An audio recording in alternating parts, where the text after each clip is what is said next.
नमस्कार दोस्तों। तो दूसरी सीरीज में आपका स्वागत है। हमारी पुस्तक है शिकागो वक्तृता।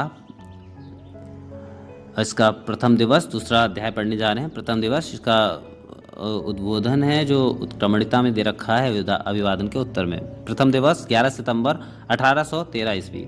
सभापति कार्डिनल गिवंस के चारों ओर पूर्व देशीय प्रतिनिधियों का समूह इकट्ठा था। इन प्रतिनिधियों के नाना प्रकार के रंगीन वस्त्र अपनी अपनी भड़क दिखला रहे थे। ब्रह्म बौद्ध और इस्लाम मतानुयायियों के बीच में भड़कीले गेरुए रंग का काशाय वस्त्र धारण किए हुए भारत के सुवक्ता सन्यासी स्वामी विवेकानंद विराजमान थे और उनके गौर वर्ण चेहरे पर पीत वर्ण का साफा शोभायमान था। सभा के कुछ कार्यक्रम के पश्चात भारत के स्वामी विवेकानंद सभा में उपस्थित किए गए और जब आरंभ में स्वामी जी ने श्रोतागणों को अमेरिका निवासी भगिनी तथा भातृगण कहकर संबोधित किया तो हर्ष और उत्साह की ऐसी महाध्वनि गूंज उठी कि कई मिनट तक होती रही। इसके बाद उन्होंने अपना व्याख्यान कुछ इस प्रकार प्रारंभ किया।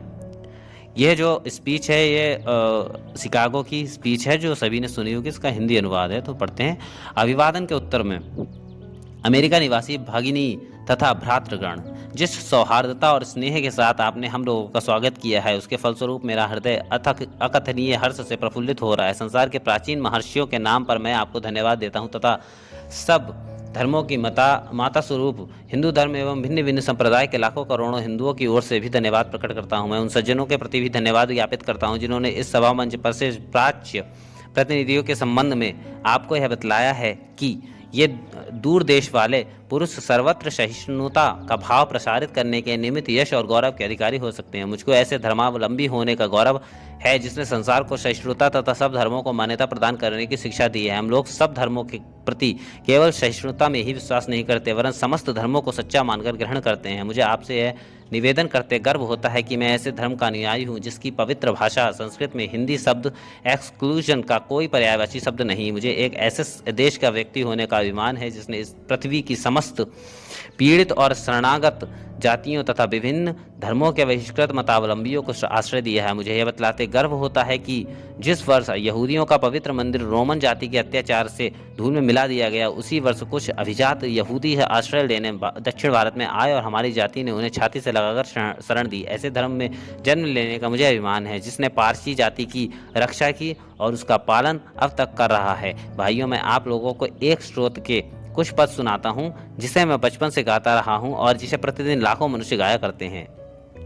रुचिनाम वैजित्र्याद्र जुकुटी लानाना पथ जुषाम नृणामे को गम्यस्त्वमसि पयसा मर्णव इव।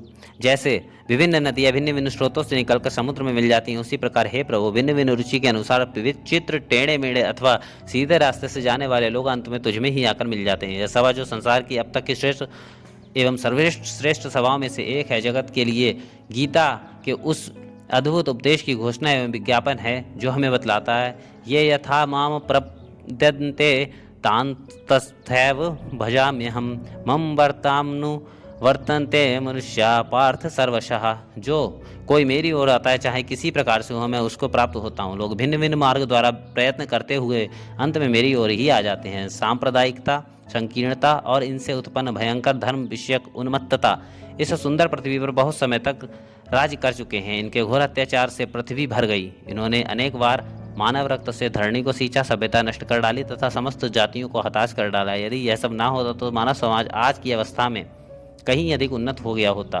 पर अब उनका भी समय आ गया है और मैं पूर्ण आशा करता हूं कि जो घंटे आज सुबह इस सभा के सम्मान के लिए बजाए गए हैं वे समस्त कट्टरताओं, तलवार या लेखनी के बल पर किए जाने वाले समस्त अत्याचारों तथा एक ही लक्ष्य की ओर अग्रसर होने वाले मानवों की पारस्परिक कटुताओं के लिए मृत्युनाद ही सिद्ध होंगे।